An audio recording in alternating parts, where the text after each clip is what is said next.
上班族每天午休一结束2点就犯困，哪怕早上状态再好，下午还是不灵。这不是你午饭吃太饱或者咖啡没喝够，而是你的肉身里还藏着一个系统级的漏洞。那今天我们就来彻底搞定它。如果你是 MindHackers 的老朋友，看过我们的大脑节律 1.0 版本那期节目，我相信你现在每天早上的状态应该已经很不错了。那今天我们要解决的正是那个让你的高效没法持续一整天的续航问题。我们要管理的是大脑的电池。那今天我们将引入神经科学的基石理论之一双进程模型，为你交付这套大脑节律 2.0 全景实操手册。我们要精准掌握这套手册的内容，必须先理解我们日常工作的经历到底是由什么决定的。那这时候我们就要请出瑞士睡眠研究先驱，来自苏黎世大学的 Alexander Borbely 教授。他提出的双进程模型告诉我们，那你现在的工作经历和大脑清醒的程度并不是由单一因素决定的，而是由大脑里2股完全独立的力量持续博弈出来的结果。理解了它们，你就理解了精力管理的一切。那第一股力量就是我们大脑节律 1.0 讲过的昼夜节律，科学界管它叫进程 C， 其实你记 clock 就好了。它主要受光线控制，像一条正弦波一样，白天呢让你保持警觉，晚上就让你感到劳累。这一部分我相信大家通过大脑节律 1.0 训练已经掌握得不错了，但关键在于第2股力量。那很多人的盲区其实就在这儿，这股力量呢叫进程 S， 就记成 sleep 就好，也就是睡眠压力。为了方便你理解，你可以把它想象成一个沙漏，从你早上一睁眼开始那秒钟，不管你干什么，你的大脑就在疯狂的燃烧能量，往下漏沙子。那在这个过程中呢，细胞代谢产生的副产品就是腺苷。你醒着的时间越长，大脑工作强度越大，腺苷就会堆积的越多越快。你就像沙漏里的沙子，一点一点的往下漏，下边的沙子呢，或者说腺苷呢，就越堆越高。这些堆积起来的腺苷其实就是你的睡眠压力。当沙漏满了，腺苷就跟大脑中的特定受体结合，像刹车片一样强行抑制神经元的活跃度。那这时候你就彻底断电了。所以真正的精力管理高手不仅要看钟表准不准，更要时刻监控你的沙漏满不满。其实这就是大脑节律 2.0 对 1.0 最大的补充之一。那第3部分微观节律，理解了宏观的钟表和沙漏，我们就能解释那个终极问题了。到底为什么下午2点到3点几乎所有人的精力都会崩盘？那其实这又是大脑通过双进程模型给我们的另一个出场设置。我们看这张图表，在下午2点这个时间点发生了2件让人讨厌的事情。第一，你已经醒了6到7个小时，你的沙漏里已经堆积多了相当多的腺苷。那睡眠压力呢，这个进程 S 正处于高位。那第2件烦人的事儿就是你的钟表这个进程 C， 也就是觉醒信号，在这个时间点会出现一个生理性的自然回落，这叫午后低谷。所以你们看，一边是压力越来越大，一边呢是动力突然减弱，这就是一个双重打击。在这一刻，你的警觉性窗口就被压缩得快关起来了。所以说下午犯困是生理上的一个必然。那故事其实还没完，除了昼夜节律这个宏观的双重打击之外，在我们的大脑内部还有一个更频繁的微观节律也在起作用。睡眠研究先驱克莱特曼教授很早就发现，我们的大脑天生就不是设计用来持续工作的。那我们在晚上睡觉的时候，其实是有90分钟的睡眠周期，而这个周期呢，在我们白天清醒的时候，其实依然在运行。科学家把它叫做 BRAC， 我们形象一点就管它叫专注力潮汐好了。这就是说，你的专注力只能维持90分钟的高效输出，一旦超过，你就会被生理性的驱赶到一个低效的状态。那尊重这个潮汐，其实才是深度工作的底层逻辑。所以说呢，对抗生理性的精力崩溃，关键在于如果像车子一样高效的你去进站维护。我们的全景实操手册其实就是为你准备了2大核心工具。应对 BRAC 周期的低谷，我们需要的是主动恢复。这一件神秘的高精尖武器就是午睡。午睡大法 A， 午睡大法 B。千万不要关，老卢给你提供的是有科学根据和细节的专业方案。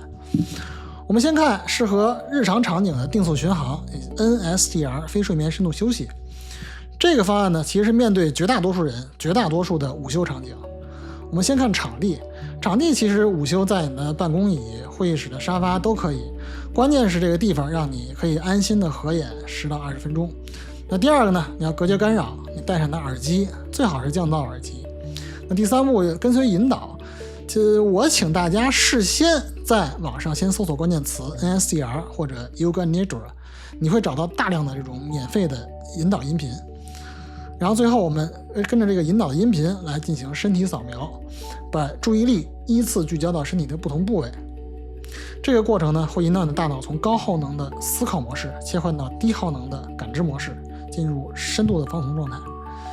如果你其实有可能对语音引导感到排斥，那可以播放纯阿尔法波或者轻柔的那些白噪音，它们其实也能帮助大脑放松，但是因为没有引导式放松那么直接有效，因为其实没有人在指路。我们务实的说，您有可能是一位管理者，或者您在开放式的工位，公司的氛围，老板也比较 tough， 下午1点2点就戴着眼罩躺在椅子上，在有的公司职场政治那可能是一种自杀行为，同事觉得你可能没有能量，老板觉得你工作不饱和。所以说为了应对这种真实的职场丛林，我们可以考虑隐形的那种 NSDR。第一点是车库避难所。我们想想，如果在春秋季节，如果您是开车到公司，那其实车库就是您最好的一个午休场所。哪怕只有10分钟、20分钟，您锁上车门，然后注意车窗要开10公分、20公分的一个空隙，那其实是一个短时间的全世界唯一属于你的一个安全空间。那第二个呢，如果您连离开工位也做不到，累的时候呢，可以这样，试着把视线从屏幕上移开，看着窗外或者远处的墙壁。关键动作是不要聚焦任何具体的物体，让视线散开，去感知视野最宽的地方。这种散焦的状态其实可以直接欺骗你的大脑进入一个放松的阿尔法波段，而你的同事看起来你好像只是在思考问题。最后一招，别笑，我自己是干过的。有一次项目突击，被老板叫到会议室窝坐，熬了一夜了，第二天真扛不住了。我借口上厕所，去洗手间隔间，戴上耳机，设定5分钟闹钟。你不需要完全睡着，你只需要切断视觉的输入，用这5分钟做几组4-7-8呼吸法，7-7-4，憋气7，呼气8。其实这就足以让过热的大脑皮层降降温。我希望你用不到这招。接下来是午睡大法 B， 我们的 Plan B， 咖啡午睡法。这里呢，我们把以前提过的咖啡午睡法给您讲细讲透。如果您下午有非常重要的会议提案，或者需要攻克一个复杂问题，你可能需要一次彻底的大脑硬重启，这时候就动用我们的核武器咖啡午睡法。那它的原理呢，是一次物理清除加上化学屏蔽的两者配合。20分钟的小睡可以启动你的脑积液进行一次物理清除，把相当一部分积累的腺苷先清出去。那咖啡因呢，是在你醒来之后抢先霸占腺苷的受体，物理屏蔽掉剩余的那些疲劳信号。但是魔鬼呢都在细节里边，咱们要让这个战术成功，你得有一些细节。第一是时长，实践严格要控制在15到25分钟，最长不能超过25分钟。请设置一个25分钟闹钟，避免进入深度睡眠，产生睡眠惯性。那这同时也是利用脑积液物理清除腺苷的一个最佳窗口，过了25分钟就不好了。那第二是咖啡的选择，我们尽量选择可以快速饮用的咖啡，最佳是 espresso， 然后你或者相对凉一些的美式也可以。其他咖啡为什么不选我就不说了，大量的牛奶会减缓咖啡因的吸收速度，热量也高，对吧？那第三呢，就是环境准备。我希望大家尽量找一个相对凉爽、黑暗、安静的一个环境，一个眼罩、一个降噪耳机都能极大的提升修复的质量。那这块呢，凉爽的环境其实不是随便说说的。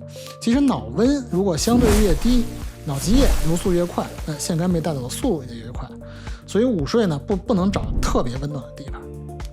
那第四呢，是一个心态的调整，不要强求必须睡着。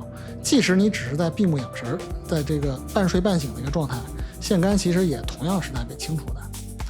那这块敲黑板，我们 review 一下这两个工作是怎么选。咖啡午睡是涡轮增压，在你有重要工作、脑袋需要硬重启的时候使用。那 NSCR 呢是定速巡航，平时日常午休养成习惯就好了。那最后我们要把钟表和沙漏这两个引擎结合起来，解决我们整个系统稳定性的最大杀手。也是我经常被问的一个问题，为什么我周末补个觉，周一就废了？那真的是这样吗？如果你看过我们那一期大脑夜间工厂的视频，我相信答案你是有的。当时我们是从工厂排班的一个视角来解释。那我们说不规律的起床时间会打乱深度睡眠和 REM 睡眠的比例，相当于让工厂的这个生产节律陷入混乱，也就影响了知识巩固的效率。那今天我们告诉大家第二个其实也是更致命的一个理由，我们不只在看大脑夜间工厂的一个排班表，我们要直击它的能源系统。那从我们今天这个 2.0 的能量视角来看，当你周末睡懒觉，你犯了2个错误。你不仅让你的大脑节律，你的钟表这个进程 C 失准，更严重的是你让沙漏这个进程 S sleep 在一整天里边呢，就根本就没有积累起来足够的睡眠压力，结果就是周六周日晚上你的钟表觉得还早，但你的沙漏也觉得不累，所以你就失眠了。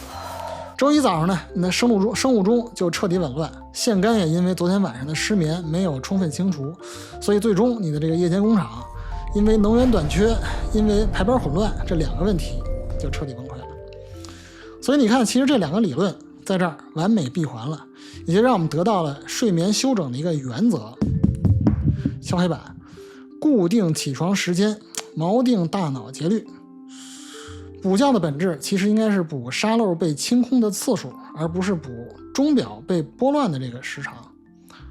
那最后老吴要说一句，我们的节目其实讲了原则，实际上大家还是灵活掌握，希望大家还是用80-20原则，允许自己偶尔的去放松，但心里要清楚，我们大部分的时间要按原则保护自己的身体。系统和工具存在的意义不是为了限制你，而是为了保护你以及快速回到轨道。好了，讲到这里，我们的大脑节律架构终于完整了。我们通过 1.0 的钟表校准时机和 2.0 的沙漏管理能量，共同构建了大脑节律 2.0 全景实操手册。你不仅掌握了咖啡午睡法和 NSDR 2大恢复工具，更重要的是建立了一套清晰的决策框架。那最终呢，我给你总结出这一套系统的全景行动方案。那第一个是清晨校准，我们锚定钟表，固定起床的时间，接受晨光。那第二个呢，日间冲刺，遵循90分钟的 BREC 周期，我们要专注投入。那第三呢，午后恢复，午睡，我们主动清空沙漏，进行20分钟的恢复。如果你追求极致的性能，那就用我们的核弹咖啡午睡法，这是涡轮增压。如果你是普通的情况，就追求平稳续航，用 NSDR， 这是定速巡航。最后周末维稳，我们要用清理沙漏的方式来补能，而不要用拨乱钟表的方式来补觉。这套方案呢，其实每一个环节都有更深度的细节，为了让你能真正把这些理论落地，不再是听懂了但是做不到，我把所有的细节整理成一份全新升级的大脑节律 2.0 全景实操手册，我把它做成 Notion 和 PDF 2个版本，链接就在置顶评论区，你可以免费去获取。你需要做的就是点击链接，把它存到你的知识库里，从明天开始一步一步实践。我是 MindHackers 的老卢，我们不灌鸡汤，我们只交付从知道到做到的科学指南。如果你也认同成长始于探索与行动，请订阅 MindHackers， 让我们一起 hiking， 脚步丈量世界，思考探索内心。我们下期见。